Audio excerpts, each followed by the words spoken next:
Incredible Fighter Pilot Stories, Part 1. Brought to you by West Coast Governor Service. Sir Douglas Bader was already a gifted pilot, but his story nearly ended before the war began. In 1931, he attempted a low aerobatic roll and smashed into the ground.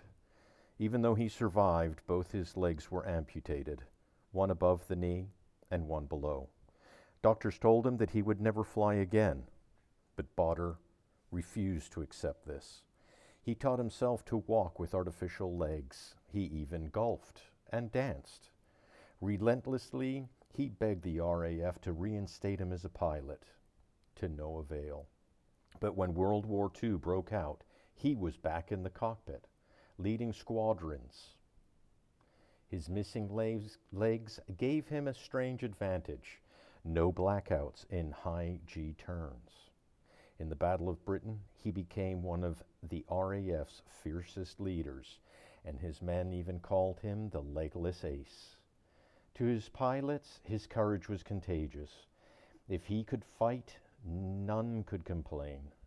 He racked up kills, proving skill mattered more than limbs. However, in 1941, his Spitfire was hit over France. Bailing out, his prosthetic leg snagged in the crushed cockpit, leaving him trapped halfway out. At the last moment, the leg broke free and he parachuted to safety. Captured, he shocked his guards with his cheerful and defiant demeanor. Luftwaffe ace Adolf Gallard admired him so much he arranged for a second leg to be parachuted into enemy territory. Even in captivity, Bader plotted escape after escape, which led him to be sent to the infamous Colditz Castle. Yet even there he became a leader, inspiring prisoners to never give up. After the war, he became a symbol of hope to the disabled. He lived fully, golfing, driving, laughing, and never slowing down. His life shouted one message: disability is no barrier to greatness. His amazing story was immortalized in the book and then later the film, Reach for the Sky. Douglas Bader proved true courage comes not from the body, but from your own will.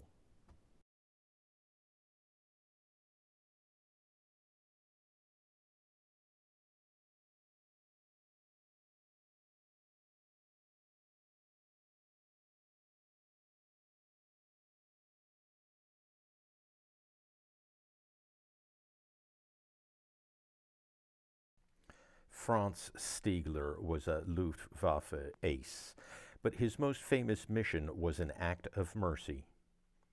In December 1943, he scrambled in a Bf 109 to intercept an American B-17. The bomber was crippled, engines failing, tail shredded, crew bleeding. Stigler lined up his guns. He knew that one burst and they would be finished. Then he saw their faces through the torn fuselage, and he remembered his commander's words: "You fight with honor, not murder." He pulled back. He could not kill helpless men. Instead, he flew alongside the bomber and shielded it from flak. He was even saluted by the stunned American pilot, Charles Lester Brown. Then, with a final wing tip, he let them go. Had the Nazis found out, Stigler may have faced execution, but for him, honor mattered more than orders. The B-17 limped home, and Stigler kept silent for decades. Nearly 50 years later, Charlie Brown tracked him down in Canada. When they met, they embraced, not as enemies, but as brothers. From then on, they became inseparable friends. Stigler had scored dozens of victories in the war, Yet he said sparing those 12 lives was his greatest victory. His act proved that humanity can survive even in total war. He never carried bitterness. He built a new life in peace. His secret story came to light in the book, A Higher Call. Readers were stunned by the compassion of a former enemy. Franz Stigler became known not for what he destroyed, but for what he saved. He showed mercy was the highest form of courage. His legacy is simple. Even in war, humanity can prevail. Coming next on this channel, Bell P-39 Era Cobra.